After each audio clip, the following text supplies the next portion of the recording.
Maqaa Abbaa, maqaa Ilmaa, maqaa Hafuura Qulqulluu, sadan Waaqayyo tokko. Ameen. Daadhii wayinii hin qaban, የወይን ጠጅ የላቸውም። ከበጀሞ አባ ኬኛ መላከ ምሕረት ሉባ ደረጀ በፍቃዱ ከበጀሞ አባ ኬኛ ቆሞስ አባ ይልማ ከበጀሞ አባ ኬኛ መላከ ሰላም ዮካስ እርገማ ነጋ ሉባ ተመስገን ከበጀሞ አባ ኬኛ ቀሲስ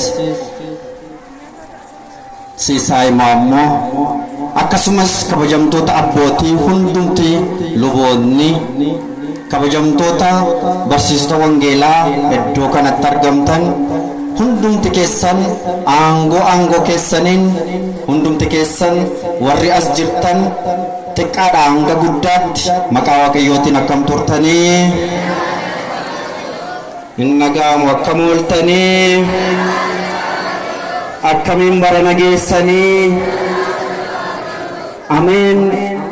Galateeffamuun kennaa malaasaa kan ta'e Waaqi abbootii keenya bakkeetti qabeenyi nuti qabnu keessatti surraaf miidhaginni nuti qabnu jireenyi keenya kan isaa kan ta'e eegee geggeessee ergamoota isaa warra qulqullaa'oo warra hafuuraan qilleensaan ibiddaan marsanii nu eegan nuuf ajajee haadha isaa qulqulleettii Maariyaamii kadhannaa isheetiin nu marsee qulqullootaaf toloota akkasumas warreen bakka adda addaatti kufanii ka'anii nagaa keenyaaf jiraachuu keenyaaf fayyuu keenyaaf nuuf kadhataniin nu eegee kayyoonaan nu ga'e maqaan isaa guddaa kan galateeffame nuuf haa ta'u.